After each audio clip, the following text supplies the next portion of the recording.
caso chocante das montanhas da Carolina do Norte, um restaurateur, uma mãe acusada do impensável matar a própria filha por envenenamento. Ela também é acusada de tentar o mesmo com a outra filha e o namorado no jantar de ação de graças. A mulher no centro do caso parece ser presença constante na cena gastronômica local há anos. Então, por que ela supostamente tentaria tirar a vida de várias pessoas, membros da própria família? Tudo isso continua sendo um mistério. Estamos acompanhando o caso apresentado por Lei e Crime.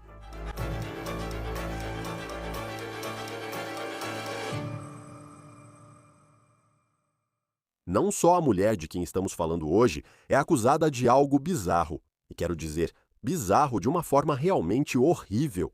Um crime de, supostamente, tentar envenenar pessoas com vinho no jantar de ação de graças, tirando a vida da própria filha, supostamente. Há outra camada nessa história, envolvendo essa mulher e um assassinato não solucionado, que ficou sem resposta por anos.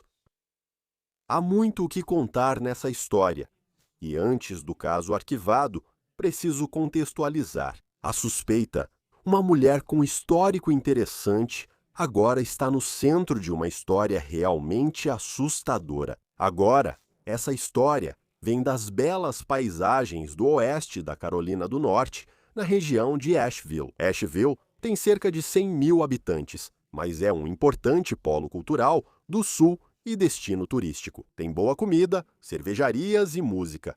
É um ótimo lugar para um fim de semana divertido. E uma das pessoas que parecia estar tentando se firmar como restaurateur em Asheville era uma mulher chamada Gudrun Casper Leinenkugel. Segundo um artigo do The Mountain Express, isso aconteceu em 16. Gudrun e seus sócios começaram a planejar o Patent Public House em julho de 2013. Aqui estão algumas fotos disponíveis do restaurante, que agora está fechado. Essa era a conta deles no Instagram, segundo o artigo. Gudrun, a mulher central do caso, será abordada a seguir. Ela diz que trabalhava desde criança. Eu era dona de uma lavanderia e tive que aprender a administrar e consertar as máquinas. Foi uma boa experiência de aprendizado, afirmou ela. O artigo relata que abriu 6 restaurantes e bares no país. Agora, não está claro onde esses restaurantes e bares estavam espalhados pelo país. Mas nesse artigo, Gudrun diz que este restaurante que ela iria abrir, esta casa pública em Asheville, inspirou-se na comida caseira e cerveja das casas públicas europeias onde cresceu. Ela afirma ter crescido viajando entre os Estados Unidos e a Europa, entre Minnesota, Wisconsin e a Alemanha. Então, a inauguração deste restaurante, o Patent Public House, que Gudrun abriu, não foi totalmente tranquila. Para a WLOS TV, achamos um artigo da mesma época daquela matéria de 2016 sobre vários funcionários pedindo demissão na hora. Um mês após a inauguração, alegaram que o restaurante não pagava os funcionários. Agora, na matéria principal, Gudrun afirmou que a culpa foi da empresa de folha de pagamento. Contar essas histórias do passado é para te ajudar a entender. Essa pessoa está no centro do que parece ser uma história muito complexa, muito incomum e muito única que estamos acompanhando. Em certo momento, parece que houve uma terrível reviravolta que essa mulher Gudrun teria tomado. Vamos falar sobre o Dia de Ação de Graças. Gudrun, restauratrice, teria organizado um jantar para uma pessoa, segundo promotores, com convidados de sua família, como esperado no Dia de Ação de Graças. 2 desses membros da família eram as filhas de Gudrun. Uma delas é Lila Leavis, que você vê aqui. A outra filha de Gudrun, segundo o tribunal, é Mia Lacey. No jantar, conforme a polícia, ela estava com o namorado, Ricardo Pegg. Segundo documentos judiciais, não há fotos de Mia e Ricardo agora. Segundo a CUHNS-TV da Carolina do Norte, durante o jantar de ação de graças, Gudrun serviu vinho aos convidados, que beberam. Após a refeição, 3 deles, que beberam da mesma garrafa, passaram mal. E não era aquele tipo de mal-estar que você sente depois de comer um jantar pesado de peru. Era algo muito, muito pior. Lila, teve que ir para o hospital, de tão mal que ela estava se sentindo depois de tomar esse vinho. E Mia e Ricardo, eles também se sentiram muito mal. O que Lila ingeriu a matou. Segundo as autoridades, ela morreu em 1º de dezembro, cerca de uma semana após o Dia de Ação de Graças. Ricardo e Mia parecem muito sortudos por estarem vivos, considerando o que descobrimos sobre o vinho no Dia de Ação de Graças. Autoridades informaram que investigações apontaram consumo de acetonitrila pelos três. Os Centros de Controle e Prevenção de Doenças e a EPA definem a acetonitrila como um líquido claro, incolor e usado como solvente em baterias de lítio. E não é algo que você queira colocar no corpo humano. As agências destacam que esse produto químico é tóxico, pode causar dores de cabeça, náusea e ser fatal se ingerido. Essa substância é extremamente perigosa e é isso que supostamente estava nesse vinho. A questão é, como 3 pessoas, filhas da organizadora do jantar de ação de graças, ingeriram essa substância química nociva usada em baterias de lítio. Promotores em audiência, com cobertura da mídia local, afirmaram que o histórico de buscas de Gudrun trouxe uma suposta resposta, mostrando claramente essa busca. Aspas. O que ocorre se eu ingerir acetonitrila? Os promotores afirmam que Gudrun pesquisou isso antes do jantar. Agora, Gudrun está enfrentando acusações por supostamente envenenar a própria filha até a morte. Isso é uma acusação de homicídio, além de tentativa de matar a outra filha e o namorado dela. Acusações de tentativa de homicídio. Ela responde por homicídio em 1º grau, 2 tentativas de homicídio e 3 acusações por distribuir alimentos e bebidas proibidos. E ainda há mais. Essas não são as únicas acusações graves contra essa mulher. Gudrun também responde por homicídio em 1º grau. Isso não tem relação com o ocorrido há menos de um ano, no Dia de Ação de Graças, 25. Há um mandado de prisão acusando Gudrun de matar Michael Schmidt em 2007 no condado de Henderson, Carolina do Norte, ao sul de Asheville. Segundo o mandado de prisão, Michael Schmidt teria sido assassinado em 9 de outubro. Em 2007, segundo a Fox, Carolina Schmidt morreu em um incêndio residencial. Enquanto investigavam os envenenamentos, os delegados acharam indícios de que Gudrun teria matado Michael Schmidt há quase anos. Em 2007, ainda não se sabe quais provas levaram os delegados a suspeitar que ele foi assassinado e não vítima de incêndio acidental. A emissora de TV diz que Schmidt morreu na mesma casa onde Gudrun morava, na Schmidt Terrace, em Hendersonville, Carolina do Norte. Aqui está uma foto de Gudrun. Casper Leinenkugel fazendo uma aparição da cadeia para uma audiência de fiança. Um juiz negou a fiança de Casper Leinenkugel. A WANS informa que promotores disseram ao tribunal que ela é investigada por outras mortes em apuração. Se for considerada culpada das acusações atuais, ela pode receber pena de morte. Na Carolina do Norte, pesquisei Gudrun Casper Leinenkugel no truthfinder.com e apareceram antigos endereços em Wisconsin. Isso confirma o que ela disse naquela matéria anos atrás, sobre ter ligações fora da Carolina do Norte. Há pseudônimos para ela, mas nenhum histórico criminal. O que é curioso diante das acusações. Agora, somos parceiros do Truthfinder para buscas de registros públicos no Law and Crime. O Truthfinder agiliza pesquisas, permitindo foco em reportar crimes, não em burocracia. Basta digitar um nome para acessar endereços, histórico criminal e mais. Nossa ferramenta favorita para verificações é um dos maiores serviços de busca dos Estados Unidos. Com assinatura, você faz buscas confidenciais ilimitadas, seja para checar vizinhos ou investigar pessoas. Você conhece alguém online ou reencontra alguém. Também pode buscar criminosos sexuais próximos ou checar seus próprios antecedentes. Fique informado e seguro com registros públicos em Truthfinder Now. Acesse truthfinder.com/OTC. Agora, para comentar o caso da Carolina do Norte, está a advogada criminal e ex-promotora Kristen Hockey Otis. É ótimo ter você no Law and Crime para analisarmos a lei na Carolina do Norte. Casos assim têm muitas camadas. Quero começar porque o assassinato de 2007 de um homem chamado Michael Schmidt parece que simplesmente surgiu do nada. O jantar de ação de graças, parte de 2020 e 2025, será discutido. Segundo relatos, ele morreu em um incêndio em casa. Como os investigadores poderiam encontrar provas sobre isso? O que precisariam para considerá-la culpada por um incêndio em uma casa? Eles pensavam que ele morreu em um incêndio em uma casa em 2007. Naquele período, era difícil achar provas que a condenassem sem dúvidas. Bem, primeiro, Chris, muito obrigada por me receber de volta, eu agradeço. E respondendo à sua pergunta, você sabe as reportagens da mídia que vimos sobre essa investigação até agora, e claro, é algo extremamente recente. Não foi divulgado muita coisa até agora. Mas sabemos que foi feita uma busca, presumivelmente, na casa dela, sabemos que houve uma busca nos computadores dela, no histórico de pesquisas dela. Falaremos sobre isso em instantes, pois parece ser uma evidência condenatória no caso do assassinato no Dia de Ação de Graças. Mas não sabemos o que, se é que encontraram algo na casa dela quando fizeram a busca, certo? Não sabemos o que acharam no computador dela, se havia outros históricos de busca ou evidências físicas em sua casa. Não sabemos do que se tratava o relatório do bombeiro, que considerou um incêndio residencial em 2007. Isso pode confirmar o que foi achado na casa dela.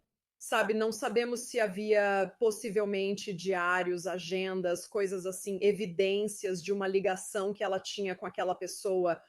Tudo isso ainda precisa ser esclarecido. Imagino que seja o que a ligasse a isso, provavelmente foi achado na busca na casa ou entre os pertences dela. Sim, e a vítima, em 2007, o nome dele é Michael Schmidt.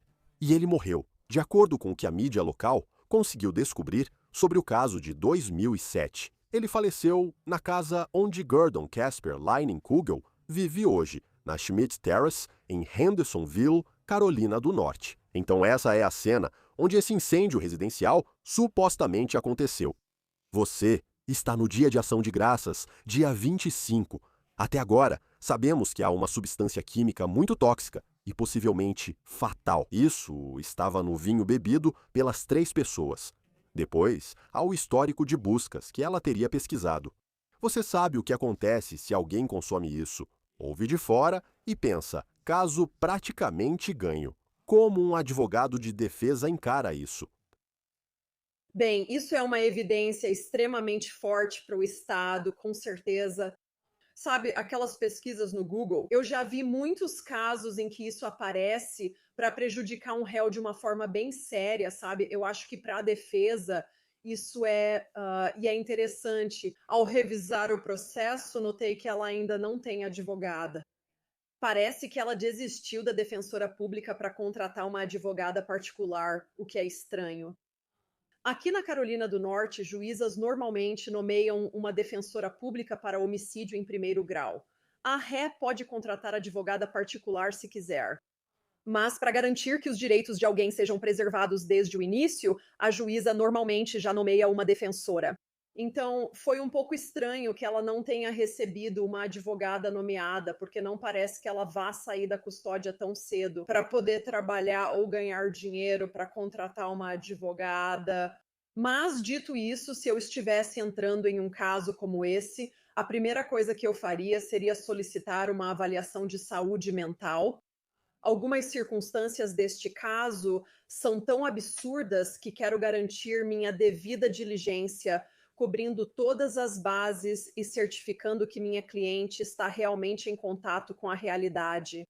Percebi que ela abriu mão do advogado. Então agradeço por explicar, pois ela terá uma audiência de causa provável sobre isso. Ela teve a primeira audiência e a fiança foi negada. Então, agora ela está sem advogado, certo? E como sabemos se ela está mentalmente apta para isso e esses procedimentos, se ela não tem advogado? Então, neste momento, não sabemos disso. E essa data no tribunal que ela recebeu em fevereiro para na audiência de causa provável. O Estado tem uma maneira de contornar isso. Pela lei da Carolina do Norte, é obrigatório ter uma audiência de causa provável poucos dias após a acusação de crime grave para o caso seguir ao Tribunal Superior. Se seu caso for indiciado antes pelo grande júri, você evita a audiência de causa provável e vai direto ao Tribunal Superior. Ela participará da audiência de causa provável caso não contrate um advogado até lá? Quem vai acompanhar ela na defesa durante a audiência? Bem, sabe, no momento ela não tem um advogado.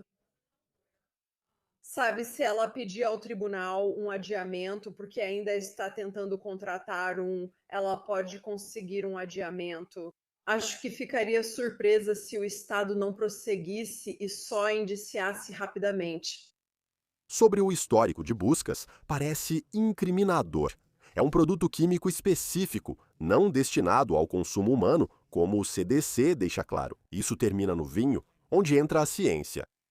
Argumentar como advogado de defesa é muito difícil. Pesquisas no Google podem ocorrer por vários motivos, como baterias de lítio, pois é possível comprar esse produto químico por diferentes razões. Quão difícil é convencer um júri disso? Dizer, talvez fosse um produto de limpeza e não sei como foi parar no vinho. Bem, sabe, acho que o que a defesa analisaria seria, sabe, quem mais? Quem mais estava nesse jantar, certo? Quem mais estava no jantar? Quem mais teve acesso ao vinho consumido além de mim? Talvez não houvesse mais ninguém, mas quem além dela teria acesso ao computador? Tudo isso deve ser considerado. Há uma informação que ficou escondida em uma reportagem da Fox Carolina, dizendo que ela está sendo investigada por outras mortes que aconteceram na Carolina do Norte. Não apenas Michael Schmidt, em 2007, nem só o ocorrido no Dia de Ação de Graças de 2025. Como isso pode impactar o andamento do caso daqui para frente? Pois ela será indiciada pelo ocorrido no Dia de Ação de Graças e em 2007. Fica a dúvida: em quantos outros casos ela está envolvida e como isso pode influenciar a linha do tempo dos acontecimentos? Com certeza, eu acho que vai sim. Isso certamente prolongaria a linha do tempo, com certeza. Se todos esses outros casos supostamente ainda estão sob investigação neste momento, sabe? No entanto, essa não é uma situação em que a promotora necessariamente tentaria julgar todos esses casos juntos. Então, por exemplo, os dois casos pelos quais ela foi acusada, mesmo que ao olhar o processo eles apareçam no mesmo mandado ou documento de acusação, eles não poderão ser julgados juntos. O caso 1007, por não ser transacionalmente relacionado ao do Dia de Ação de Graças, precisaria ser julgado separadamente. Acredito nos vários incidentes. Ela está sendo acusada de uma acusação de homicídio em primeiro grau, duas acusações de tentativa de homicídio em primeiro grau e também de colocar uma substância em comida ou bebida. Essas acusações poderiam ser julgadas juntas porque todas surgiram da mesma transação ou ocorrência naquele jantar de ação de graças, supostamente, mas o caso de 2007 seria julgado separadamente. Homicídio é uma acusação muito séria e vamos discutir se a pena de morte pode ser aplicada em breve. Mas há também 3 acusações contra ela por fornecer alimento ou bebida proibidos. Qual a gravidade desse crime na Carolina do Norte se alguém é apenas acusado disso? Quero dizer, isso pode ser uma acusação bem séria, pode ser uma acusação bem séria, mas novamente isso empalidece em comparação com o que ela está sendo acusada. Acusações de assassinato e tentativa. Qual a probabilidade de tudo isso ir a julgamento? Não sabemos se ela será acusada de outros assassinatos ou crimes ligados ao tempo na Carolina do Norte. O incêndio da casa em 2007 é bem diferente do envenenamento em 2025. Qual a probabilidade disso? Tudo isso acabar sendo julgado junto. Então, essa não é uma situação. Todos os incidentes supostamente ocorridos no Dia de Ação de Graças seriam julgados juntos. Então, o assassinato, as duas tentativas de assassinato e o ato de colocar substância proibida na comida ou bebida seriam julgados juntos. Esse caso de 2007 seria julgado separadamente, pois não faz parte da mesma transação ou ocorrência. Agora, você sabe, se houver casos, vamos supor, por exemplo, que esses outros casos que estão sob investigação acabem sendo denunciados, e eles, você sabe, se for algo semelhante a um daqueles outros incidentes, o Estado às vezes pode apresentar o que é chamado de ou 4, prova B, que é uma evidência de crimes ou atos ilícitos semelhantes, para mostrar um plano ou esquema específico que o réu tinha para influenciar o caso. Acho que, se o Estado quisesse, poderia apresentar provas do assassinato de 2007 no 25 acusações. Isso pode ser um caminho difícil de trilhar, porque está muito distante no tempo. E a maneira ou o mecanismo do crime é completamente diferente. Diferente. E isso é uma pergunta mórbida. Mas se eles acreditam em Michael Schmidt, que não foi um assassinato até agora, provavelmente existem autópsias que em 2007 podem ser diferentes das de 2026, pois o tempo passou. Quão importante é obter essas evidências e reabrir o caso? Como você constrói um caso que ficou parado por tanto tempo e talvez não tenha sido resolvido? Nem sabemos se consideravam isso um caso arquivado até pouco tempo atrás. Acho que, como você faz para construir esse caso? Sabe, a gente não sabe o que o laudo da autópsia dizia nesse caso. A gente não sabe? Se dissesse acidente, sabe? Só o termo incêndio residencial já faria alguém pensar que a morte foi um acidente. Certo. Se acabar sendo que foi realmente um incêndio criminoso, sabe? E isso também quer dizer, sabe? A gente não sabe se foi feita uma autópsia completa, certo? Podemos supor o dia todo que talvez não tenha sido. Se não suspeitavam de crime, só pensaram que foi um incêndio doméstico e que ele morreu por inalação de fumaça ou queimaduras. Talvez não tenha ocorrido autópsia. Acho difícil um promotor levar esse caso sem laudo de autópsia e provas físicas, mas seria necessário obtê-los. Você já se perguntou como tantas provas foram preservadas após um incêndio na casa, após o chefe dos bombeiros falar isso? Será que eles não coletaram provas ou seguiram os procedimentos padrões de uma investigação de incêndio criminoso? Não sabemos as respostas e não queremos presumir agora. Existem muitos fatores, então esse caso tem várias partes móveis. Sendo tão antigo e considerando que foi visto como um acidente doméstico por tanto tempo, simplesmente não sabemos, neste momento. É curioso lembrar de um caso tão antigo, de 2007, e pensar, nossa, faz anos. Mas como a Carolina do Norte tem pena de morte e ela é acusada de matar 2 pessoas e tentar matar outras 2, como a pena de morte pode ser aplicada nesse caso? Sim, acho que isso é algo que os promotores provavelmente consideram. Eu acho que há uma grande chance de que eles busquem a pena de morte. A região do estado onde isso aconteceu é rural, é muito conservadora, e os jurados de lá eles seriam mais propensos à pena de morte do que os jurados de algumas das partes mais liberais do estado. Com certeza. Como funciona a pena de morte? E se ela tiver provas muito fortes contra si, conseguir um advogado ou houver negociação de acordo? Alguns estados têm pena de morte, outros não.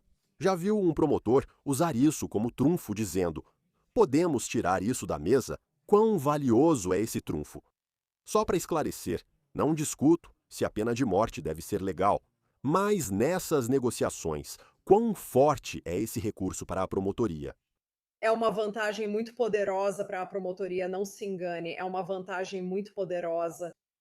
Se o caso e as provas forem extremamente fortes, esse pode ser um momento em que a equipe de defesa consegue negociar a maneira mais eficaz para o cliente dizer: ei, se ela se declarar culpada, o Estado vai retirar a pena de morte da mesa e ela receberá prisão perpétua sem possibilidade de liberdade condicional.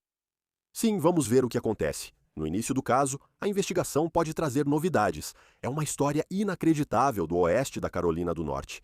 Kristen Hockey Otis. É ótimo ter você aqui no Law and Crime, advogado criminal e ex-promotor da Carolina do Norte. Obrigado pela presença. Muito obrigada, Chris, eu agradeço. Tudo bem. Este é realmente um caso chocante. Muitas perguntas ainda sem resposta. Ainda assim, neste momento, vamos trabalhar para descobrir mais. Ah, você é Casper Lining, Google. Está programada para voltar ao tribunal para uma audiência de causa provável em fevereiro. E, novamente, ela está atualmente presa, sem direito à fiança. Confira o caso apresentado pela Law and Crime. Inscreva-se no nosso canal, no YouTube, Spotify e assista episódios de On the Case no Peacock. Sou Chris Stewart, até a próxima.